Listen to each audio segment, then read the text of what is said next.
In this video, I'll be talking about Himalayan singing bowls and demonstrating some playing techniques. Himalayan singing bowls are made of bell quality bronze, which is 77 to 80% copper and 20 to 23% tin. Some antique bowls may contain up to 1% iron and a variety of other metals such as silver, mercury, gold, nickel, zinc, and they're considered to be impurity. So contrary to common belief, they're not made out of 7 metals, but rather 2 primary metals, the bronze alloy. And cheap machine bowls are made out of brass, which is copper and zinc, and small amounts of them may contain nickel and lead. There are various mallets that one can use on Himalayan bowls. One has suede on one end and wooden on the other side. Another one has felt on one end and wooden on the other side. So one would use the suede on the side or the wall to get the lower harmonic, sometimes called male tone, such as this.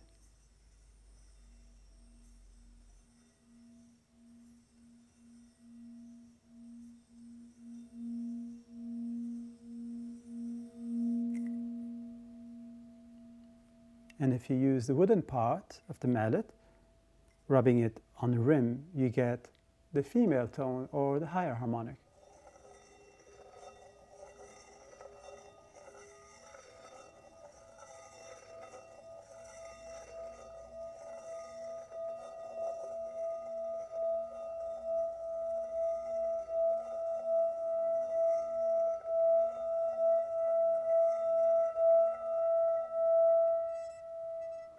As the volume becomes louder, it's important to slow the rotation, the speed of the rotation, and to press harder, otherwise the vibration will make the stick bounce and you get a rattling sound.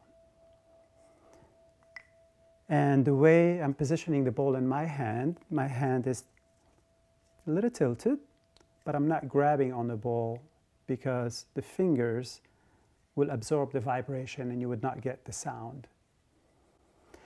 And the other mallet, the felt one, is used to hit the bowl. And here you get all of the harmonics that are in the bowl. And there's usually somewhere between 5 and 7 harmonics. You may not hear all of them. You may hear just 2 to 4. But if you do spectrum analysis, you find that there are several harmonics you may not be hearing. For the larger bowl, one uses bigger diameter mallet that has suede, and you use that to rub the rim.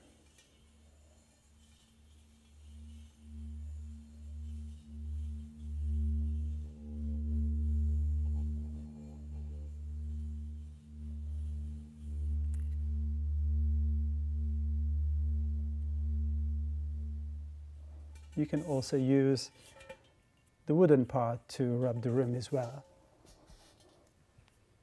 For the bigger bowls, I use bigger mallets, such as these, to hit and get the entire spectrum of the harmonics. An example of this would be, I pin it down so that it does not move so much by pressing in the center.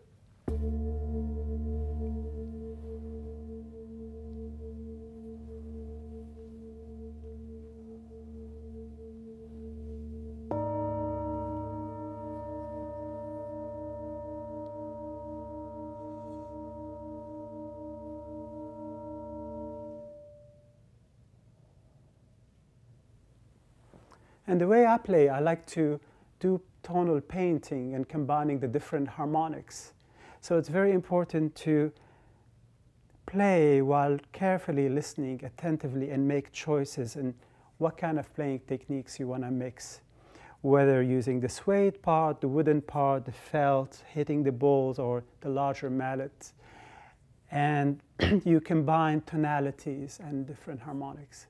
I'd like to demonstrate a technique technically is called the Helmholtz effect, which is basically hitting the bowl and bringing it close to the mouth and opening and closing the mouth to allow the buccal cavity to amplify certain harmonics and cause a wah-wah effect, such as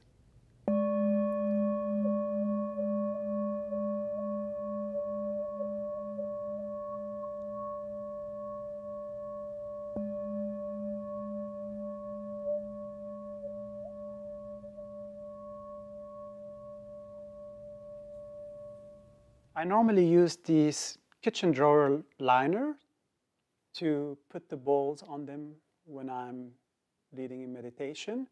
But now I'm not using them because we're using mics, and when I have the bowl resting on one and I play it, it makes a little sound that the mics, the sensitive mics, might pick up. So I'm avoiding using them. But this is necessary so that the ball does not slide around when you're playing it, whether you're rubbing the tip or not, especially if the ball is small and it's not heavy enough. This will make it stick, whereas if I'm not using it, it may move around. So this is very important to use.